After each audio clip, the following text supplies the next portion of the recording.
when working with other people, it's always beneficial to understand what they want, what they're trying to get out of, the relationship while you're working with them. Sure. And that doesn't have necessarily anything to do with incentives. There's actually an underlying current or something that's always important in any communication, whether you're dealing with an employee or a customer or a contractor or a random person who's walking down the street. Okay. And this is actually something that was identified throughout history, but William James probably said it best. Okay. He was a early 1900s philosopher, writer guy. Okay.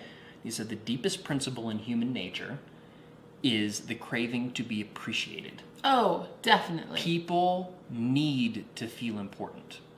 And the more important you make them feel, the more they like you, the more they want to work with you. The less important you make people feel, the more people don't like you, don't want to work with you, and will actively go against the things that you want. Incredibly important. It really is pretty much as basic as that.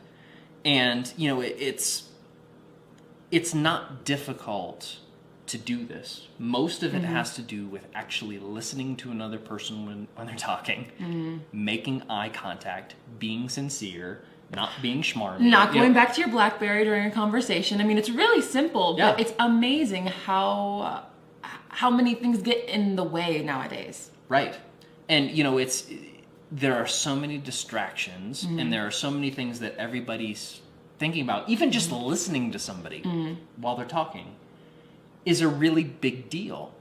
And, the more important you're able to make anyone, the more effective your communication with them becomes, because then people want to listen to you too. They tend to reciprocate that. So I know you were in a sales position for a long, long time, and I've probably seen thousands of examples of this. Well, I think the most important thing, besides making someone feel important, is just making them know that you're listening to them as a human being and not as you're not looking at them as a means to an end. Like, you're not looking at them as the sale. Right. And I think in making someone feel important, it kind of is going back to the whole only seeing 130 people at once. Yes. Even sometimes in sales, you're not looking at the other person as a person.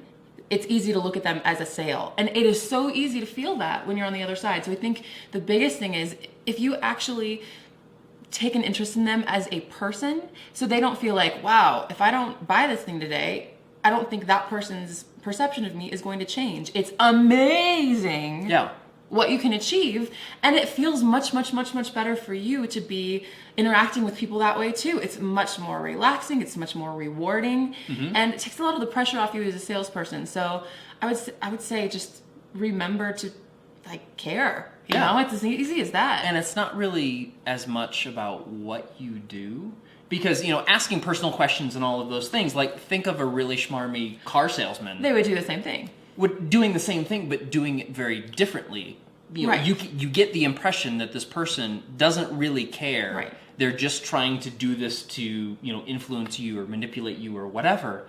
So it's not necessarily, just going through the motions. But how you do it, But how you do it, and actually caring always helps. Well, and to be honest, I think if this is not something that is normal for you, and you know what? You may not know. Some people are extremely brusque and they have no idea the way they come off to other people. So even just thinking of it like an experiment for a week, I'm going to try and actually care about everybody that I have to cold call on the phone. And making them feel important. It's amazing to see what happens. You'll see a lot happen in a week. Yep. And that is the importance of importance.